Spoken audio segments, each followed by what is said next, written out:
to say, look, Jason, you're speaking and they can't hear, it's not fair, quiet please. They see that as more justified because it was preceded probably by a hint. So they knew it was out there.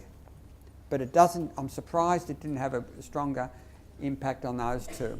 In other countries it has, and in subsequent studies it has. Okay, so we asked how distracted they really were. Now it's amazing the results here, by the way, because you're looking now at data which says I am at least sometimes distracted when this teacher does discipline, all right? That's what we're going to see, the percentages. They could have said hardly ever or never, but they said either nearly always, most of the time, or some of the time. So in China, in Australia, 39% of kids are saying they're at least sometimes distracted by the teacher doing discipline. That's a substantial amount, really.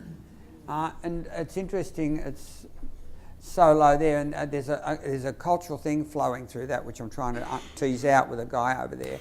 This bravado, this sort of macho stuff that goes on in that country. And we're getting there. They for example, you know, oh, you'll see what happens. You'll see. Justification, see, they think it's very unjustified, but they're not distracted, you know, they're too strong for that. And you see it comes right through their data. It's quite interesting. A negative towards the teacher. So there's enough to worry about.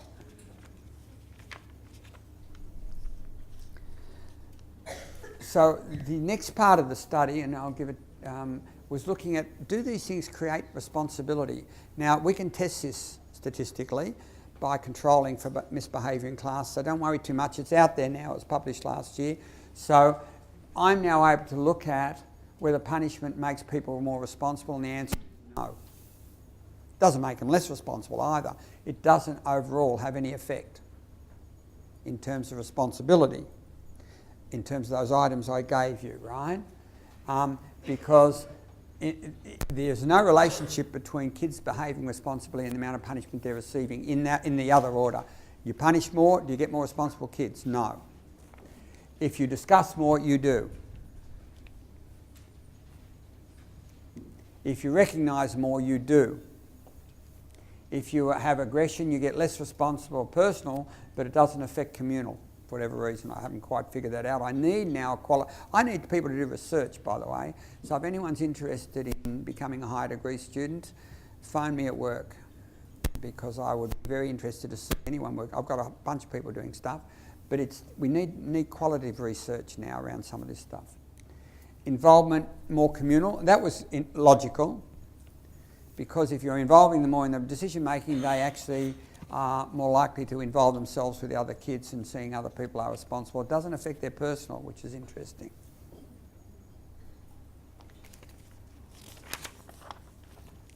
And hinting. Again, hinting seems to be something to do with that community stuff, because you're putting it out there. So in summary, for the word people and not the table people,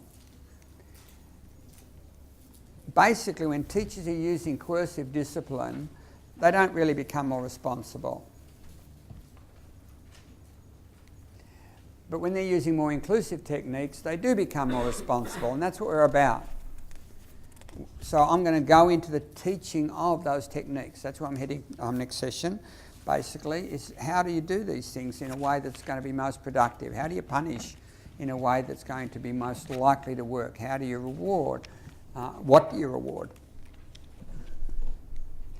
Now, this is what really happens, by the way, and the way you find this out is you just compare classes where there was more perceived misbehaviour with what teachers say they do, or students say they do. So you find naturally where there's more misbehaving kids, there's more punishment. Does that surprise anyone? No, but it doesn't create responsibility though. It's just there. Now if you put this all together, it starts to make a very strange story. Okay, there's more punishment, but it's not creating more responsibility, but it's there because there's more misbehaviour. So why? I mean, you have to do it. If there were more discussion, then there's less misbehaving. I'm sorry, if there are more misbehaving kids, there's less discussion. Can anyone explain that to me? Why would a teacher respond to more misbehaviour in a classroom or misbehaving kids with less discussion when we know it works? and it's related to referent power, which is also why it works, but teachers are less likely to do it if they've got more misbehaviour in front of them. It's risky, I would say. But it's one-on-one usually. After class, you could say there's not enough time. That would be true. Is it because we're angry and frustrated that they've broken our rules? Could be. And that we don't want to have that immediate discussion? Could By be. the time they come back, it's sort of wild a little bit. You don't need to talk about it because everyone's come in. Maybe. There's less recognition. Can you explain that? When they are doing the right thing, there's less recognition. Yeah? I suppose because if they're misbehaving, you have to do a lot of the right thing to make up for the misbehaviour. Could be. I mean, it's an interesting dilemma, isn't it? So I'm less likely to catch kids being good. I've written a cute line now, which I like. When they ask me what I do for a living, I say, I am engaged in teaching teachers to engage themselves in unnatural acts with children. So I'm teaching teachers to behave in unnatural acts, to engage in unnatural acts, because it's unnatural to be nice to challenging children, it would seem.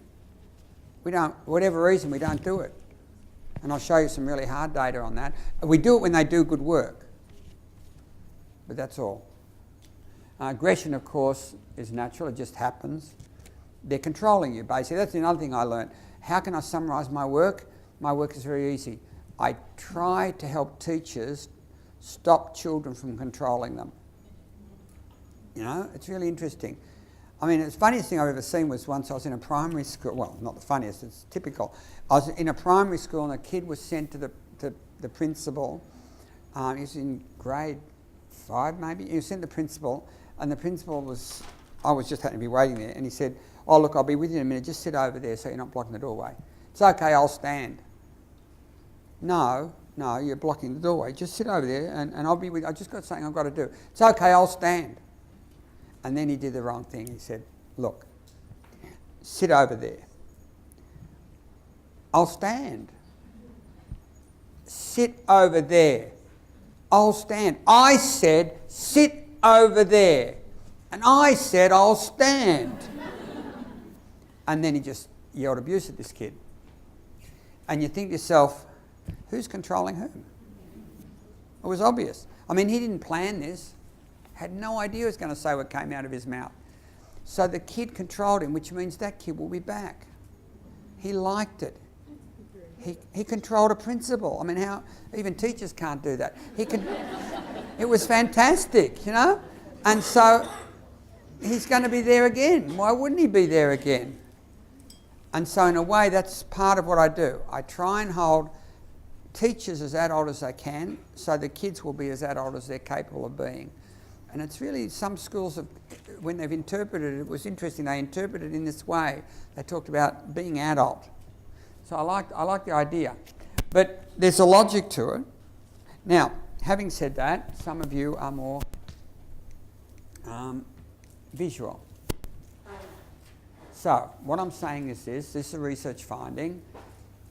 If and when increased misbehaviour results in hinting, recognition and discussion of the right behaviour, if and when, then the research is showing that students are less distracted and less negative. This is a good thing because it means that they become more responsible. This is all in research base. There's about 4 articles tied up in this and all the analysis that goes with it, and they're all freely available. And that means you will get less misbehaviour. So that's the good cycle. That's what we'd like to see in all schools.